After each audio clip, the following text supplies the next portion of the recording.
Hey, what's going on, guys? It's Brainbean here again, back with another video for you. Now, as of this video being released this morning, Razer has a new line of products on the market, which is their more affordable or budget-friendly line of products. Now, I'm going to do a quick unboxing video for you and talk about sort of what's new with some of these. And of course, I'll have full-length videos either uploaded today or to follow, so keep an eye out for those. We'll definitely can expect a full-length review of the new Razer Blackwidow. But with that, let's go ahead and just talk about what's new. So we have the new Razer Basilisk Essential, we have the new Razer Kraken, and the new Razer Blackwidow. So essentially what these are is it's not a V2, it's not the Ultimate Edition, it's not, you know, the Razer Kraken Tournament Edition or V2 or blah, blah, any of that stuff. This is like sort of a refresh of the sort of standard name behind the products.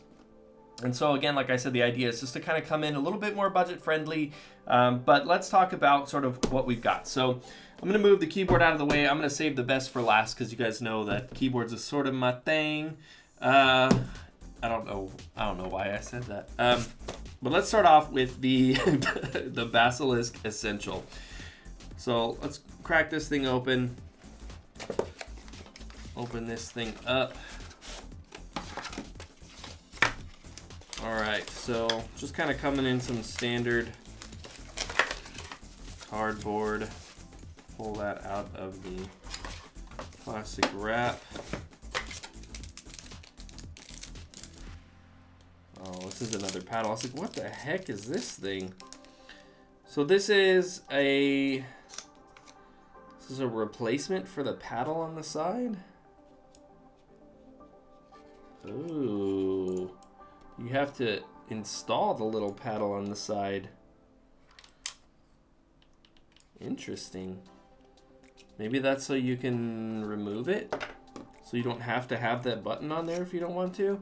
I don't know. I guess we'll find out in the full review. Also, you know, in here you also have like the standard chroma sticker, as well as just a little book to kind of talk about it. So as you guys saw there, the actual like trigger on the side here, the little paddle that they have, doesn't come installed. Now that makes me think that you can use it without it, because essentially all it is just a little plastic piece that's going to depress the button, or you can have it installed on there. So if you're somebody that actually doesn't, you know, think they're going to use it or finds it bothersome because your thumb can catch on it, you don't have to have it installed there. But immediately, just in looking at it, I don't like that. If you push your thumb forward, like the thing just like pops off. It is magnetic from what I can tell because this is metal and it's sort of sticking in there. But definitely something to be mindful of, and I'll test that out a little bit more in a full-length video. But it is a 7-button mouse. It's right hand only, but the ergonomic grip on it actually feels pretty good, and it has a sort of textured side to the grip on the left side and on the right side as well.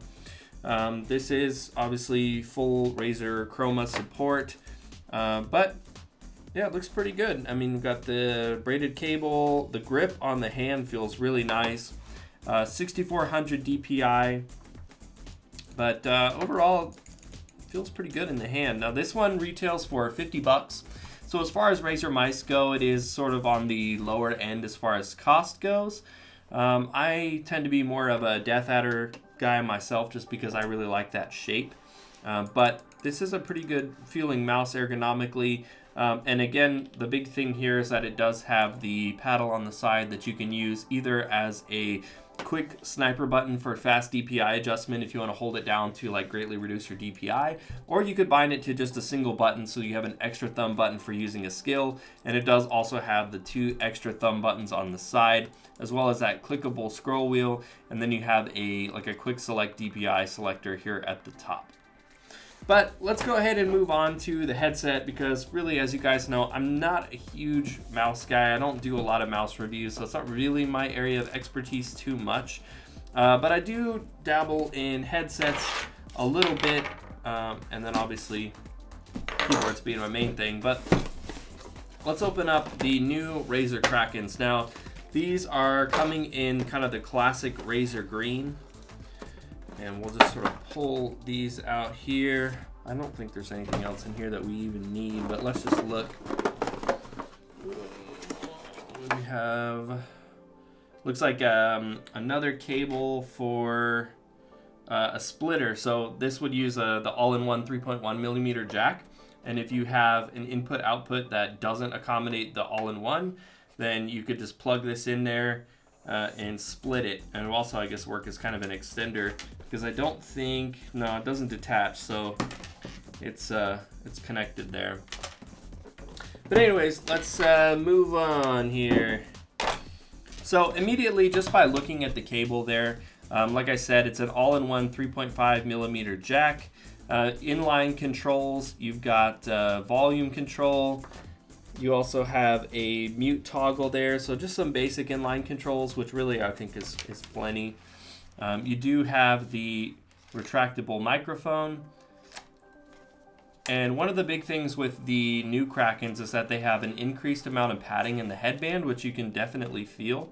And they have the cooling gel ear cups, which just in touching them feel nice and cool on my hands, and there's a nice soft texture to them. You still have the aluminum body construction that's pretty synonymous with Razer headsets.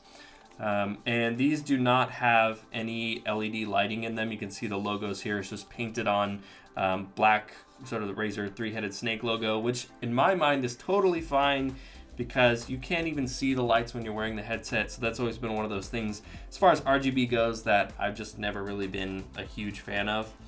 And putting it on, it's nice and light, and you can definitely feel those cooling, the sort of gel-coated ear cups. They feel nice. Definitely going to do a full review on this one to kind of let you guys know after playing with it for a while, as well as a mic test, so keep an eye out for that one. Now, before I get too ahead of myself as well, the Razer Krakens are retailing for 80 bucks. Now, I know at the beginning of this video, I said that this is sort of Razer's budget-friendly series, and you might be saying, well, 80 bucks, that's not very budget-friendly. And ideally, yeah, I would have liked to have seen these come in a little bit more affordable. Now, without testing them really at this point, I can't tell you if I think that is a good price point or not. But just by calling it budget-friendly, I would have liked to have seen it come in a little bit more affordable. But again, compared to a lot of the other headsets currently in Razer's line, like the Nari lineup with the Nari Wireless Ultimate, and these kind of things are definitely commanding much more premium prices. So when you look at everything comparatively, they are on the more budget-friendly side of things. But budget is a subjective term that isn't always going to be the same for everybody. So anyways, we'll do a full review of those here coming up. But let's crack open the new 2019 version of the Razer Blackwidow. Open this up. I'm curious to see if we got a keycap puller with this one, because that is something that I've always said I want to see Razer keyboards come with, and they never do. Looks like we didn't get one in this one either. Up here, yeah, just got the standard literature with the sticker. Let's just throw that over there. All right. So let's take this off and take a look. Now, the new Razer Blackwidow is coming in at 120 bucks, which is a pretty good price for a gaming mechanical keyboard. Now, this is going to come with the full power of Razer Synapse, and you can save up to 5 customized profiles directly on the keyboard. Now, just in checking it out here, this is plastic, the top casing, and the rest of the keyboard construction also feels like a plastic case with obviously just the metal backplate with the switches are on. Underneath here, we do have a 3 cable routing management system. It does have 2-step extendable legs, which is always nice to see. They are rubberized as well, so that's going to keep it from sliding around the desk, as well as we got 5 pretty good sized rubberized pads here, so moving around isn't going to be too big of an issue.